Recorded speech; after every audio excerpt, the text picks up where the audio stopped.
हो मंडळी हो, हॉटस्पॉट इथंच आहे बर का.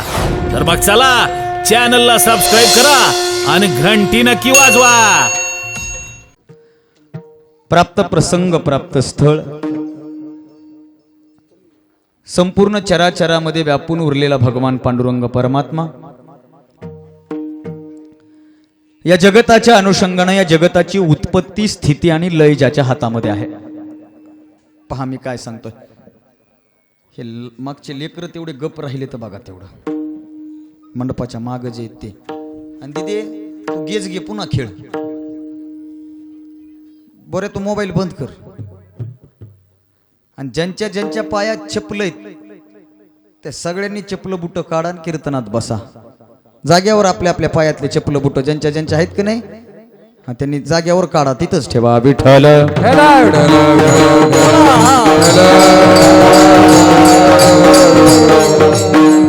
कारण हे कीर्तन आहे, हे काय राजकीय सभा नाही. म्हणून पायातली वाहन पायात ठेवायची नाही, पायातली वाहन पायात ठेवायची नाही. ती तशी तर नियमानुसार मंडपाच्या बाहेरच पाहिजे. पण आपल्याच गावातल्या लोकांवर आपल्याला विश्वास नसल्यामुळं,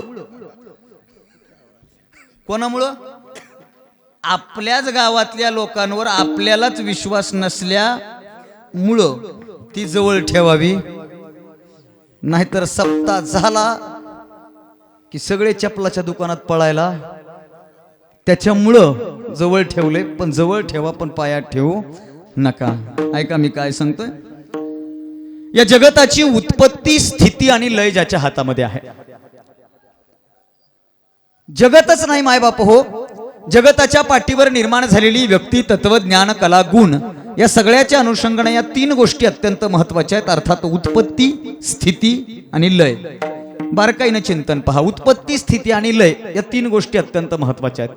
आता मला इथं प्रकर्षण माहिती आहे की इथं समोर बसलेली, विचारमंचावर असलेली, माझ्या समोर बसलेली, मंडपात बसलेली, मंडपाच्या बाहेर बसलेली आणि ज्यांच्या ज्यांच्यापर्यंत माझा आवाज जातोय ती प्रत्येक जण शेती मातीशी निगडीत असलेली लोक आहेत. बरोबर? शेतामध्ये काम करणारी, शेतीची सेवा करणारी, मातीची सेवा करणारी, ऊसतोड कामगार म्हणून असणारी इथं मंडळी जास्त आहेत. बरोबर आहे? आता आपल्या आयुष्यातलं फक्त एक उदाहरण देतो आणि पुढे जातो. ते काय ते बघा गड्या एकदा स्वयंपाक. मग जरा स्वयंपाक आदळूनच करावं लागतं, असा काय नियम आहे का? भांडे आदळल्याशिवाय स्वयंपाक होत नाही असं काय आहे का? आता घरात एखाद्या वेळेस होय, घरात एखाद्या वेळेस ठीक आहे. बरं ते घरातलं भांड घरापुरतोय हे एवढं मोठ्यानं वाजायले की सगळा कोपरा तिकडं बघायला आहे का नाही? विठ्ठल विठ्ठल.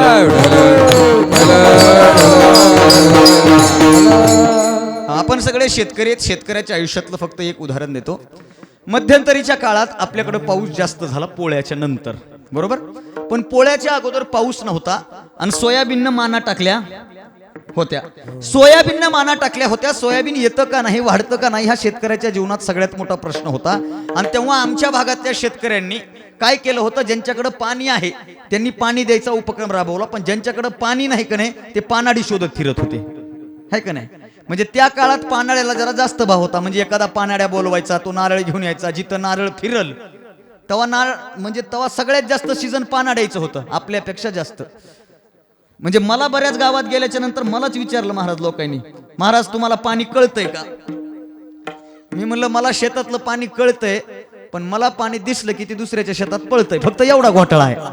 मला कळतंय पण ते तिथं राहत नाही. पानाड्याला बोलवायचं, पानाडी जिथं जागा दाखवेल तिथं बोरवेल्सवाल्याला बोलवायचं. बोरवेल्सवाला येणार, तिथं तो त्या जमिनीमध्ये छिद्र पाडायला सुरुवात करणार, म्हणजे बोरची निर्मिती करणार, बोर घ्यायला सुरुवात होणार. बोर घेत असताना जितकं खाली जाईल तितकं मालकाचा चेहरा कसा होतो, असा सुकतो, आहे का नाही? लागत आहे का नाही की, लागत आहे का नाही की, लागत आहे का नाही की. कधीपर्यंत? जोपर्यंत पाणी लागत नाही. आणि एकदा काय खाली गेलो आणि पाण्याची चिरकांडी वर आली, कितीही खोल गेलेला असू द्या, कितीही खर्च झालेला असू द्या, त्या शेतकऱ्याला जो आनंद होतो ना तो शब्दात मांडला जात नाही. अर्थात काय, पाण्याची उत्पत्ती झाली ना, ती उत्पत्ती झाल्या झाल्या शेतकऱ्याला आनंद झाला. बरोबर? म्हणजे उत्पत्ती होणं गरजेचं आहे. आता ऐका, म्हणजे जमिनीत काय पाणी नव्हतं का? पाणी होतं आपल्या वाटाचं. आपण जेवढं छिद्र पाडलंय तेवढ्या छिद्रापुरतं पाण्याची उत्पत्ती झाली, म्हणून आपल्या जीवनात आनंद आहे. आता बारं काही नाही का, पाण्याची उत्पत्ती झाली इथपर्यंत भागत नाही. आता खाली जास्त गेलं खोल, म्हणून बजेट कमी पडलं आणि मोटार मध्ये नाही टाकली तर त्या बोरचा उपयोग आहे का? होय आहे का? तुम्ही बोलते व्हा बरं. हा, बोरचा उपयोग, बजेट कमी पडलं, मोटार टाकली नाही, 6 महिने झाले, 1 वर्ष झालं, 1.5 वर्ष झालं, 2 वर्ष झालं, जर मध्ये मोटारच टाकली नाही तर आपल्या ग्रामीण भागात लोक काय म्हणते, झरे दुसरीकडे निघून जातात आणि बोर आटतंय. बरोबर आहे का नाही? म्हणजे काय करावं लागतं, फक्त पाण्याची उत्पत्ती येऊन भागत नाही, तर पाण्यामध्ये मोटार टाकून ते पाणी बाहेर काढून एखाद्या भांड्यात, हौदात, सिंटॅक्स मध्ये कशात ना कशात साठवावं लागतं, म्हणजे स्थिर करावं लागतं. बरोबर? पाण्याची उत्पत्ती झाली, उत्पन्न झालेलं पाणी बाहेर काढलं, बाहेर काढून ते पाणी एखाद्या भांड्यामध्ये स्थिर केलं. पण पाणी जास्त दिवस स्थिर ठेवून चालत नाही. इयत्ता 7वीच्या वर्गामध्ये विज्ञानाच्या गुरुजींनी विज्ञान विषय शिकवत असताना आम्हाला विज्ञानाचा एक गुणधर्म शिकवला. तो गुणधर्म असा होता की पाणी जर एखाद्या ठिकाणी जास्त दिवस साठवून ठेवलं तर त्या पाण्याच्या भोवती पहिला सजीव तयार होतं, ज्याला अमिबा म्हणतात, आपल्या भाषेत ज्याला शेवाळ म्हणतात. बरोबर आहे? माय माऊल्यांना याचा अनुभव जास्त आहे की एखाद्या भांड्यामध्ये जर पाणी जास्त दिवस ठेवलं तर ते भांड कालांतराने हिरवं पडायला लागतं. पडायला लागतं का नाही? होय आजी, हो का? इकडे बघा, भांड हिरवं पडतं का नाही? भांड असतंय भांड. हा, इकडे काय भांडे नाहीत का? काय वाजले की आताच? हा, भांड काय पडतं? हिरवं पडतं का नाही? हिरवं पडायलेलं भांड मग मायमाऊल्या काय करतात, ते पाणी निचरून देतात, ते पाणी सांडून टाकतात, आणि सांडलेल्या त्या पाण्याच्या नंतर जे भांड आहे ते पितांबरी लावून, राख लावून, माती लावून, है का नाही, चुलीतली राख लावून ते साफ करतात, भांड चकचकीत करतात आणि दुसरं पाणी त्याच्यामध्ये भरतात. तेव्हा त्या पाण्याला विशेष महत्व प्राप्त होतं. आता उदाहरण जरी आपल्या जवळचं असलं तर ऐका, पाण्याची उत्पत्ती झाली, पाणी स्थिर झालं आणि पाणी लयाला सुद्धा गेलं, तेव्हा त्याला विशेष असं महत्व प्राप्त झालं. तद्वत या जगताची उत्पत्ती भगवंतानं केली आहे. या जगतामध्ये स्थिरता भगवंतामुळे आहे, आणि हे जगत लयाला सुद्धा घेऊन जाण्याचं काम तोच भगवान पांडुरंग परमात्मा करणार आहे. मी माझ्या मुखचं बोलत नाही, ज्ञानोबराय ज्ञानेश्वरी मध्ये सांगतात, म्या बोलविल्या वेदू बोले, म्या चालविल्या सूर्य चाले. मी ठरवलं तर वेद बोलतो, मी ठरवलं तर सूर्य चालतो. तुझी या सत्तेने वेदासी बोलणे, सूर्यासी चालणे तुझी बळे. देवा, तुझ्या सत्तेनं वेद बोलतो, तुझ्या सत्तेनं सूर्य चालतो. अहो एवढंच कशाला, पेड़ का पत्ता भी जिसके मर्जी से हिलता है उसे खुदा कहते हैं. वृक्षाची ये पाने हाले ज्याची सत्ता, वृक्षाची ये पाने हाले ज्याची सत्ता, वृक्षाची ये पाने हाले ज्याची सत्ता, वृक्षाची ये पाने हाले ज्याची सत्ता, वृक्षाची ये पाने हाले ज्याची सत्ता, वृक्षाची ये पाने हाले ज्याची सत्ता, वृक्षाची ये पाने हाले ज्याची सत्ता, वृक्षाची ये पाने हाले ज्याची सत्ता. राहिने अहंता मग कोठी, क्या बात है, राहिने अहंता मग कोठी, राहिने अहंता मग कोठी. देखवी है कवी एक नारायण, देखवी है कवी एक नारायण, राहिने अहंता मग कोठी, राहिने अहंता मग कोठी, हे राहिने अहंता मग कोठी. देखवी है कवी एक नारायण, देखवी है कवी एक नारायण, नारायण नारायण. वृक्षाचेही पान हले ज्याची सत्ता, झाडाचं पान ज्याच्या सत्तेनं हलतं, नव्हे नव्हे चाले हे शरीर, प्रमाणानुसार सांगता येईल. अर्थात ही सगळी सजीव सृष्टी ज्याच्या अधिपत्याखाली आहे, असा रुक्मिणी प्राणसंजीवना, प्राणसखा, कृपाळू भगवान पांडुरंग परमात्मा, आणि तो भगवंत आहे. पहा मी काय सांगतोय, तो भगवंत आहे. त्या भगवंताच्या हातामध्ये या सगळ्या गोष्टी आहेत. याचं अप्रोक्षत्वानं ज्ञान करून देणारी सकल संत मांद्याळी, तुमची आणि माझी देवाची ओळख करून देणारी सकल संत मांद्याळी. ओळख करून देणारा माणूस महत्वाचा असतो, बरोबर आहे का? जोपर्यंत तुमची आणि माझी ओळख कुणीतरी करून देणार नाही. हॅलो विठ्ठल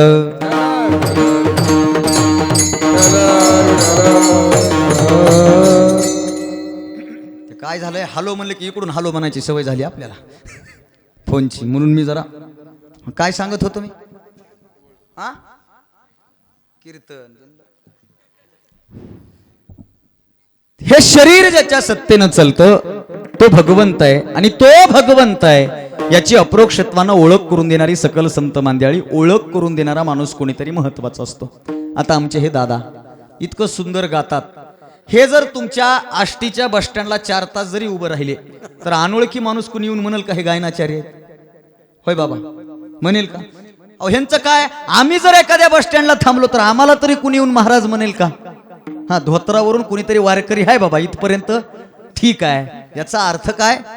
हा पोशाख म्हणजे वारकऱ्याची ओळख आहे, आणि ही वारकऱ्याची ओळख संतांनी पोशाखानुसार करून दिली. देवाची ओळख तुम्हाला मला कुणी करून दिली? होय, कुणी करून दिली? संतांनी करून दिली. जर संत नसते तर तुम्हाला मला देव कळाला असता का? कळाला?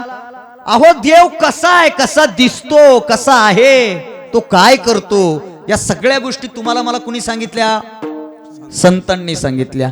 म्हणजे देवाचं देवपण जे आहे ते संतांमुळे. बैसता संताचे संगती, संताचे संगती, आले कमलापती, आले कमलापती, आपुले कोण जनवती, आपुले कोण जनवती, निश्चया चित्ती दृढ झाला, बैसता संताचे संगती, बैसता संताचे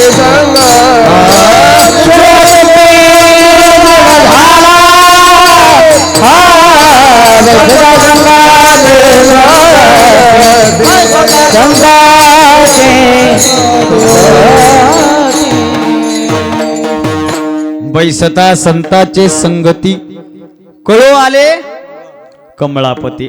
आता याचा मूळ अर्थ की देवाला बोलतानाचा अर्थ आहे. देवा संताच्या संगतीत कळाले, बसल्याच्या नंतर कळालं आपुले कोणीच नव्हती, परंतु यातला जो शब्द आहे का नाही, कळो आले कमळापती, याचा आत्ताच्या आपण बोलत असलेल्या शब्दानुसार भावार्थ असा घ्यायचा की भगवंत कळाला संताच्या पंक्तीत बसल्या मुळ. हा आहे का नाही? देव जेव्हा बडया मारत होता, देव म्हणत होता माझ्या हातात वेद आहे, माझ्या हातात सूर्य आहे, माझ्या हातात ही संपूर्ण सजीव सृष्टी आहे, तेव्हा देवाच्या समोर संत आले आणि संतांनी सांगितलं, हे देवा, ए देवा, काय बडया मारतो, काय गप्पा मारतो, तुझ्या हातात वेद आहे, तुझ्या हातात सूर्य आहे, तुझ्या हातात त्या सगळ्या गोष्टीत, पण एक लक्षात ठेव देवा, तुझं जे देवपण आहे ना आमोची या भावी, तुझं देवपण हे का विसरून राहिलास देवा, तुझं जे देवपण आहे ना ते आमच्यामुळे. आता तुम्ही सगळेजण सांगा, जर भक्तच नसते तर देवळ असते का? तुम्ही बोलता का आम्ही जाऊ घरी? भक्तच नसते तर मंदिर असते का? मग मंदिराला किंमत कधी आहे? भक्त असतील. मग जेवढे देव श्रेष्ठ तेवढेच भक्त श्रेष्ठ. फक्त भक्त क्वालिटीचे पाहिजेत. काय पाहिजे? क्वालिटीचे पाहिजेत. दादा देवाचं देवपण हे संतांमुळे, संतांमुळे. तुम्हाला मला देवाची ओळख कोणी करून दिली? संतांनी करून दिली, बरोबर. देवाचं वर्णन जर संतांनी केलं, सुंदर ते ध्यान ध्यान उभे विटेवरी. कोणता देव आहे? कोणता आहे? विठ्ठल. याच्यात विठ्ठल शब्द आहे का? पण फक्त संतांनी वर्णन केलंय. सुंदर ते ध्यान उभे विटेवरी, करकटावरी तुळसी हार गळा, कासे पितांबर, मकर कुंडले तळपती. तो विठ्ठल आहे. भस्म उटे रुंड माळा, हाती त्रिशूळ गज चर्म कंठी शोभे.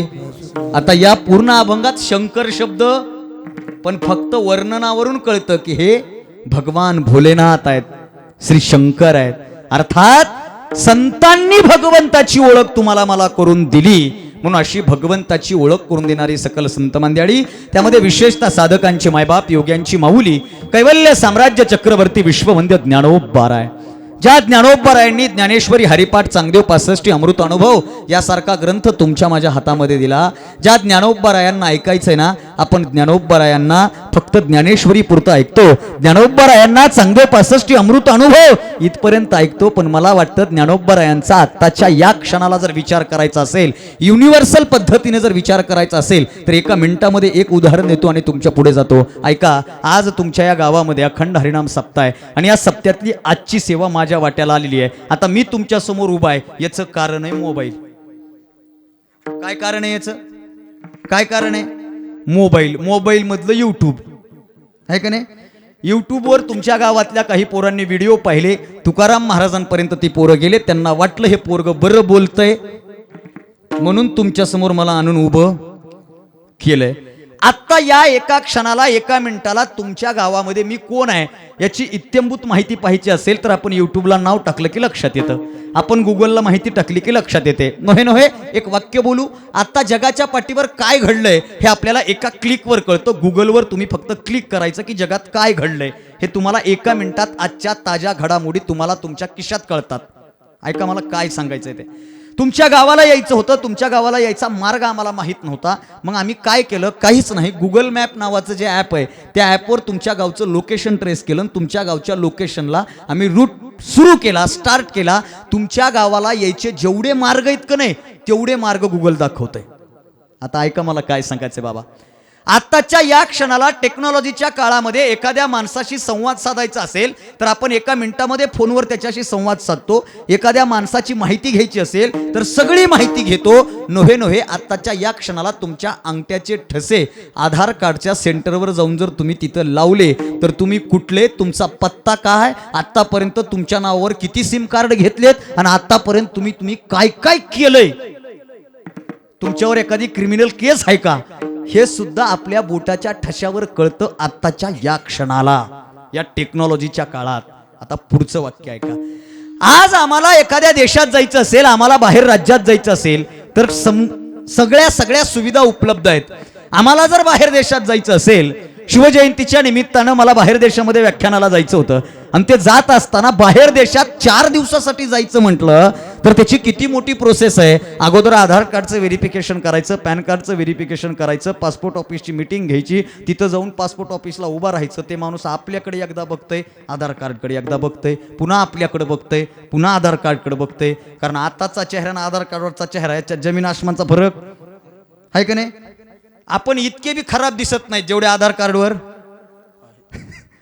असतो. मग ते आपल्याकडे 4-5 वेळा बघतं, नंतर आपल्या बोटाचे ठसे लावायला लागतं, आपल्याला ते अपॉइंटमेंट देतं, पुन्हा पोलीस स्टेशनला धाडतं. आता माझ्यासारख्या महाराजाचं पोलीस स्टेशनला काय काम? पण या काही वर्षात महाराज लोकांचंच पोलीस स्टेशनला जास्त काम आहे का नाही? तिथं जायचं, तिथं व्हेरिफिकेशन करायचं, पासपोर्ट येणार, एअरपोर्टला जायचं, तिथं गेलं तुमची बॅग चेक होते खालून वरी. त्याला म्हणलं सुतळी बॉम्ब वाजविला नाही कधी, पण ते चेक करतं पुन्हा आपल्याला दुसऱ्या देशात जायची परवानगी. आता वाक्य नीट आहे का, मला काय सांगायचं आहे. आज इतक्या प्रगत या आपण 21व्या शतकाच्या पुढे आलो. आज आपण या काळामध्ये जगाशी एका मिनिटामध्ये कॉन्टॅक्ट करू शकतो. नव्हे नव्हे आपल्याला बाहेर देशातलं नागरिकत्वही मिळू शकतं. हे आत्ताची प्रोसेस आहे. पण 12व्या शतकात टेक्नॉलॉजीचा टच सुद्धा नव्हता ना, तेव्हा माझ्या ज्ञानोबरायांनी या जगातल्या प्रांतसीमा आणि देशसीमा ओलांडल्या. हे विश्वची माझे घर, ऐसी मती जयाची स्थिर. म्हणून ज्ञानोबराय ऐकायचेत ना, युनिव्हर्सल ऐकायचे. या जगाला ग्लोबलायझेशनच्या युगामध्ये वसुदेव कुटुंबकम नावाची संकल्पना या महाराष्ट्राच्या आणि या विश्वाच्या पाठीवर 12व्या शतकात वयाच्या 16व्या वर्षी जर कुणी मांडली ना तर ती माझ्या ज्ञानोबरायांनी मांडली. म्हणून असे साधकांचे मायबाप, योग्यांची माऊली, कैवल्य साम्राज्य चक्रवर्ती विश्ववंद्य ज्ञानोबराय आणि या वारकरी संप्रदायाच्या कीर्तन परंपरेचा पाया रचून ज्यांनी महाराष्ट्राची कीर्तन परंपरा पंजाब प्रांतापर्यंत नेली. दादा, आपण भाग्यवान आहोत की आपल्या गावात कीर्तन होतात. कीर्तन ही फक्त महाराष्ट्रात होतात, महाराष्ट्राच्या बाहेर कीर्तन होत. तुम्ही वृंदावन, हरिद्वार, ऋषिकेश, ब्रज कुठंही जा, तिकडं कीर्तन नाही, तिकडं भागवत कथा आहे, तिकडं रामकथा आहे, तिकडं देवी भागवत आहे, तिकडं शिवपुराण आहे, पण तिकडं कीर्तन नाहीत. म्हणून एक नवीन सध्या प्रकल्प हाती घेतलाय महाराज लोकांनी. इथून लोक ट्रॅव्हल्स मध्ये भरायचे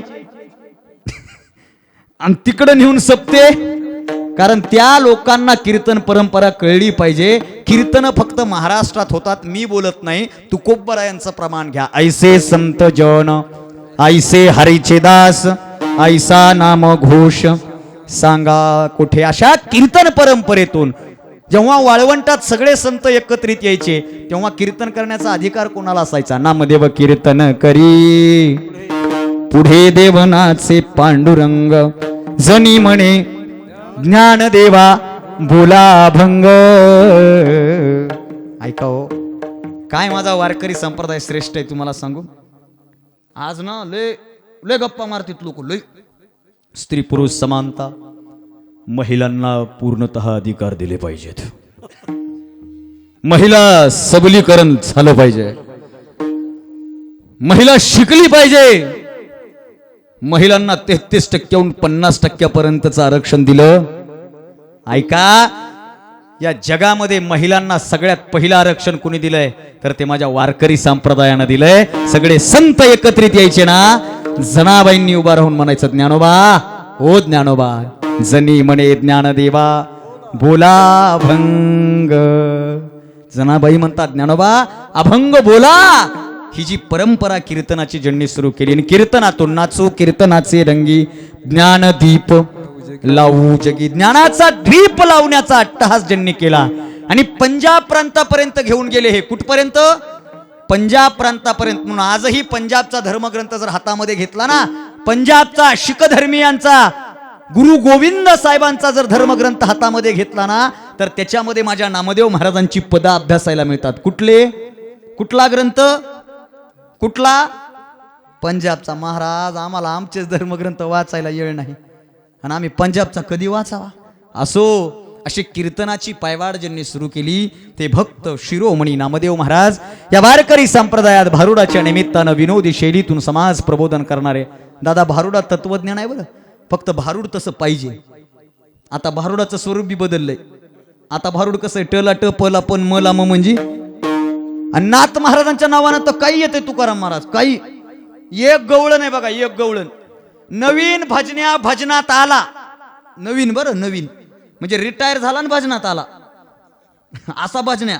त्याला हरिपाठ पाठ होत नाही, त्याला काकडा पाठ होत नाही, त्याला पंचपदी पाठ होत नाही, त्याला भूपाळ्या पाठ होत नाहीत, त्याला नित्यनेमाचे अभंग पाठ होत नाहीत. पण एक गवळण त्याला पाठ होणार म्हणजे होणार. राधे चल माझ्या गावाला जाऊ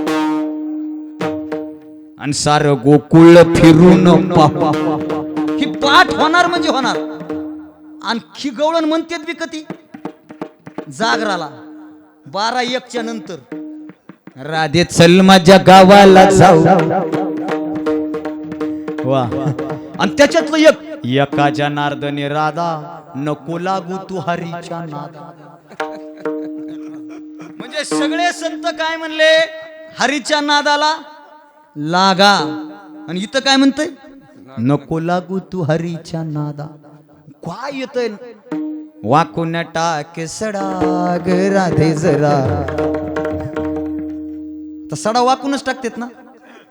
आता तुम्हालाच विचारू का, ह्यांना विचारू, सडा वाकूनच टाकतेत ना का? तुमच्या गावामध्ये कोणी पाईपलाईन करून, होय, हौदामध्ये शेण कालवून पाईपलाईन केली असं उदाहरण आहे का?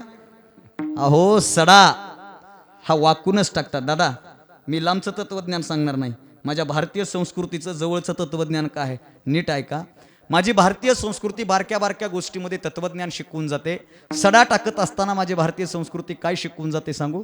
सडा टाकत असताना माय मावल्या वाकून सडा टाकतात आणि अंगण स्वच्छ करून अंगणाला सुशोभित करतात, अंगणाला मंगलमय करतात. ऐका, माझी भारतीय संस्कृती ही सांगते की तुम्हाला जर घराचं अंगण जर मंगल करायचं असेल ना, तर तुम्हाला वाकावं लागतं, म्हणजे नम्र व्हावं लागतं. तेव्हा तुमच्या घरातलं अंगण सुद्धा सुंदर होतं.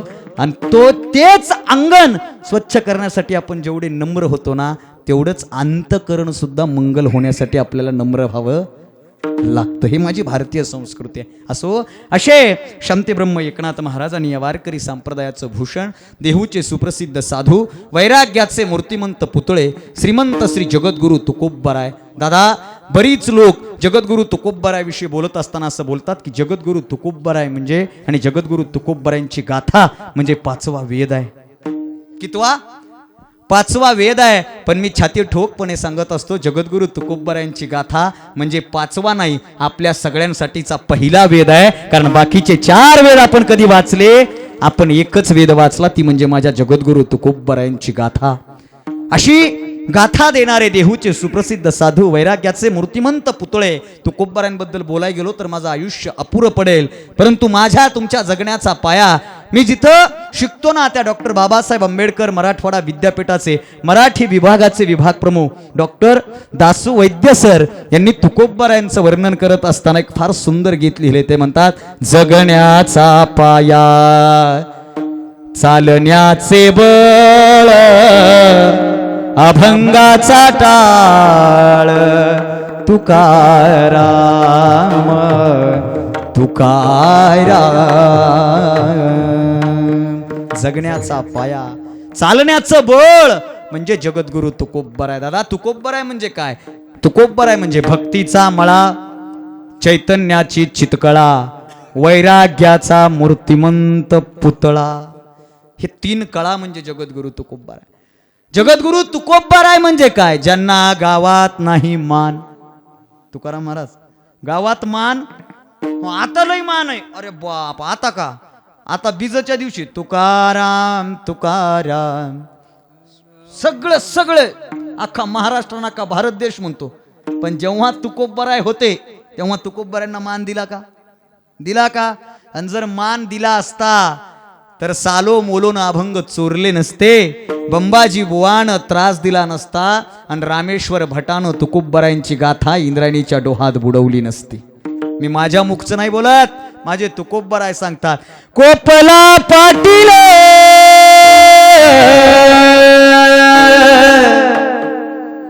गावीचे हे लोक, आता मज भीक कोण घाली,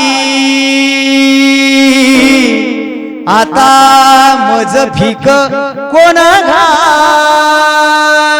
देवा, गावचा पाटील कोपला, गावातले लोक कोपले, म्हणून ज्यांना गावात नाही मान. पण आता एक वाक्य सुचलंय म्हणून सांगतो. एवढा त्रास दिला तुकोबरायांना, किती त्रास दिला हो. अहो, तुकोबरायांचे अभंग सालो मुलूंनी चोरावी, बंबाजी बुवानं त्रास द्यावा, आणि धर्मसभेमध्ये माझ्या जगद्गुरु तुकोबरायांना उभं करावं, आणि धर्मसभेमध्ये तुकोबरायांना उभं करून तुकोबरायांना म्हणावं, ए तुक्या, आता तू कीर्तन करणार काय? आता तू लोकांना शास्त्र सांगणार काय? आता तू लोकांना पुराण सांगणार काय? आता हे शास्त्र पुराण हे सगळं सांगण्याचा अधिकार तुला आहे काय? असं कोणाला म्हणावं? कोणाला म्हणावं? माझ्या तुकोबरायांना म्हणावं. आणि तुकोबरायांची गाथा इंद्रायणीच्या डोहामध्ये बुडवावी. याच्या इतकं मोठं दुर्भाग्य या महाराष्ट्राच्या मातीचं दुसरं कुठलंच नाही, कुठलंच नाही. पण एक वाक्य सांगू, ज्या ज्या लोकांनी तुकोबरायांना त्रास दिला ना, त्याच लोकांनी नंतर तुकोबरायांना डोक्यावर घेतले. कारण तुकोबरायांचा संकल्प आहे. तुकोबराय म्हणतात, धन्य मनवीन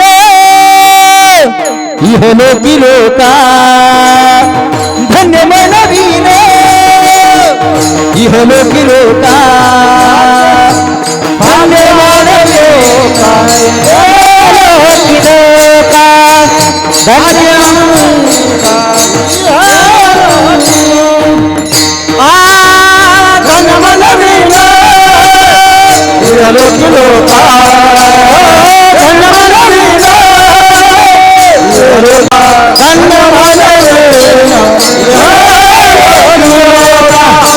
धन्य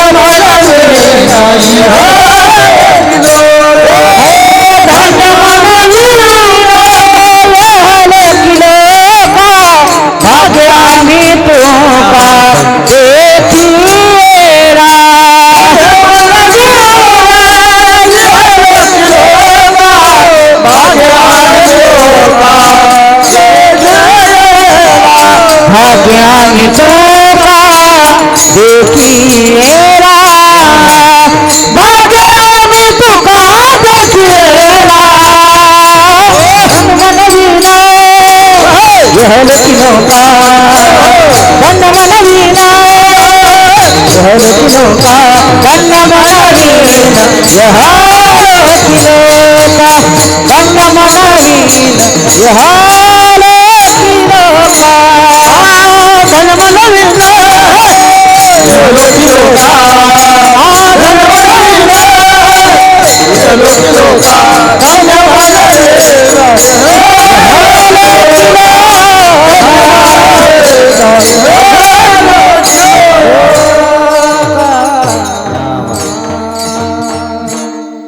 भाग्यामी तुका देखिएरा भाग्यामी तुका देखिएरा भाग्य आमचं की आम्ही तुकोबरायांना आणि याची प्रचिती येते ज्या रामेश्वर भटांनी तुकोबरायांची गाथा बुडवली ना त्यांनीच लिहिलं तुकिता तुलनेसी ब्रह्म तुकासी म्हणून रामेश्वरे चरणी मस्तक. दादा मला जे बोलायचंय ना त्याच्यासाठीच एक वाक्य सांगतो आणि पुढे हे जे वाक्य सांगितलं होतं त्याचं कारण सांगतो. जेव्हा संत असतात आणि जेव्हा चांगली माणसं जवळ असतात तेव्हा त्यांचं महत्वही कळत नाही आणि त्यांच्या कृपेचं महत्वही कळत नाही. पण ती लोक गेल्याच्या नंतर त्यांची कृपा आपल्यावर व्हावी याच्यासाठी सगळेजण लोक तरसत असतात. हे सगळ्या सज्जन माणसांचं वैशिष्ट्य आहे. सज्जन माणसांचं असं ज्यांना गावात नाही मान, ज्यांच्या घरात नाही धान परंतु चित्तामध्ये समाधान, ज्यांच्या घरात गळकताट फुटका माठ मुडकी खाट पण ज्यांनी निर्माण केली अशी ही वैकुंठाची वाट, अशा ज्यांचा या परमार्थातला थाट ते देहूचे सुप्रसिद्ध साधू श्रीमंत श्री जगद्गुरु तुकोबराय यांचा 4 चरणाचा अभंग सेवेकरिता निवडलेला आहे. विठ्ठल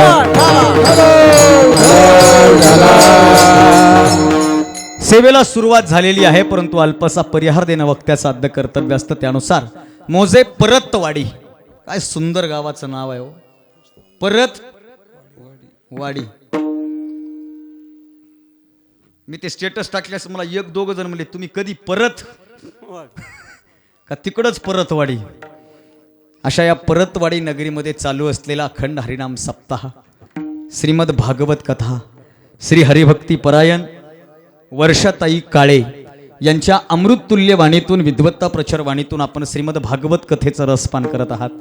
आणि महाराष्ट्रातील नामवंत कीर्तनकाराच्या यादीमध्ये माझ्यासारख्या पामराच्या कीर्तनाचा योग आज तुमच्या या गावामध्ये जुळून आलेला आहे. आमचे परमार्थ स्नेही श्री हरिभक्ती परायण मृदंगाचार्य तुकाराम महाराज राठोड, या गावचे प्रथम नागरिक सीतारामजी राठोड, गावाचे सर्व समस्त ग्रामस्थ मंडळी, चोपदार विनेकरी बाबा, ही गुणीजन सगळी भजनी मंडळ, इकडून बसलेली माझे मृदंगाचार्य दादा, सुंदर साऊंड सिस्टीम आणि इथं तुम्ही बसलेल्या सगळे श्रोता वर्ग.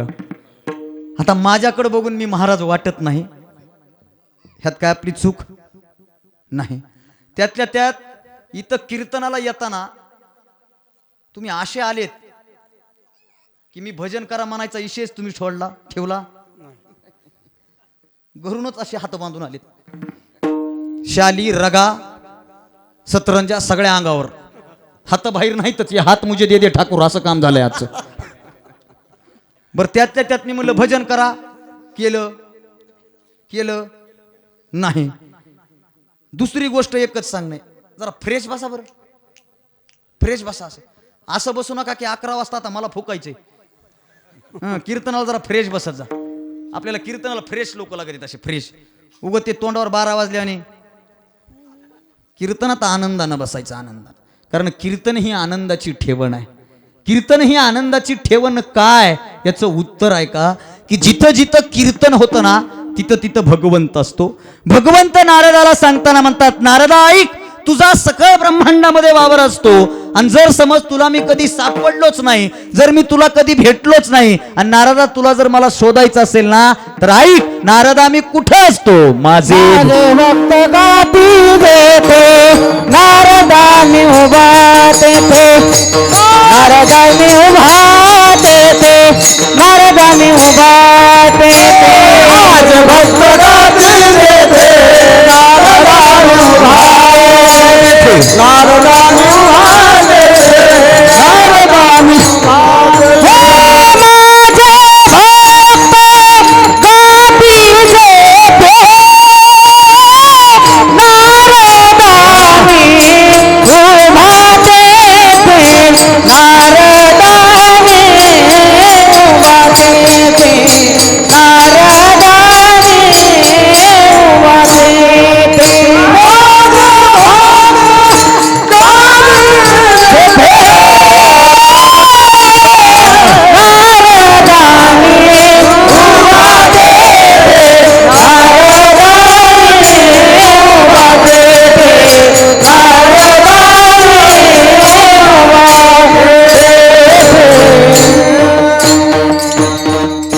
माझे भक्त गाती जेथे, नारदा मी उभा तेथे. नारदा माझे भक्त जिथं गातात ना, मी तिथं उभा आहे. मग इथं जर आपण भगवंताला गात असू तर इथं देवाचं वास्तव्य आहे, आणि जिथं देवाचं वास्तव्य तिथं आनंद असतो. आनंदू रे आजी आनंदू रे, सभायाभ्यंतरू अवघा परमानंदू रे. जिथं भगवंत आहे तिथं आनंद आहे. म्हणून एक मला कीर्तनात असं काय झालंय, आज एवढा योग जुळून आलाय का नाही, फार सुंदर योग आलाय. आज एवढी तरुणी पोरं कीर्तनाला येऊन बसलीत, ही माझ्यासाठी लय आनंदाची गोष्ट आहे, माझ्यासाठी ही लई चांगली गोष्ट आहे.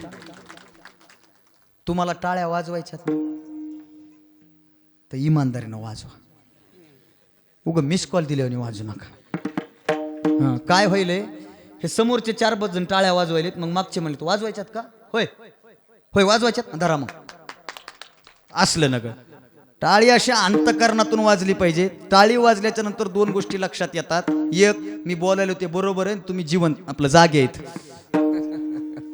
जिवंतच म्हणलो मी, जागे आहेत. कीर्तनात असे आज असा माहोल आहे, सगळे तरुणी पोर आहेत. नाही तर बऱ्याच कीर्तनाला गेलं ना, असं बघतो मी, बऱ्याच कीर्तनाला जावं, महाराज असा गुलाबाच्या फुलासारखा टवटवीत, पक्वाचे कमळाचे फुलं दोन्हीकून 2 उगवलेले, भजनी सगळे झेंडूचे फुलं एका दोरीत ववलेले, आणि आमच्या समोर सगळे सूर्यफुलं.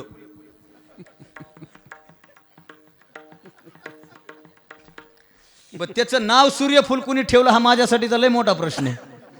जे जिंदगीत कधी सूर्याकडे बघत नाही त्याचं नाव सूर्यफुल, लय मोठा घोटाळा आहे दादा. मी एका गावात 1.5 तास कीर्तन केलं. कीर्तन केल्याच्या नंतर बरोबर आहे का नाही बाबा, बाबा म्हणले आ. पण आज फार सुंदर असा योग या तुमच्या गावामध्ये जुळून आलेला आहे. पहिली गोष्ट एक. आणि दुसरी गोष्ट, जेव्हा जेव्हा भगवंताचं भजन होईल का नाही, तेव्हा तेव्हा प्रत्येकानं मुखानं भगवंताचं नामचिंतन करायचं आणि हातानं टाळी वाजवायची. त्याचं कारण राम टाळी वाजवाते, नाचा डोला प्रेम्या पोलिया सहिते, नाचा डोला प्रेम्या पोलिया सहिते.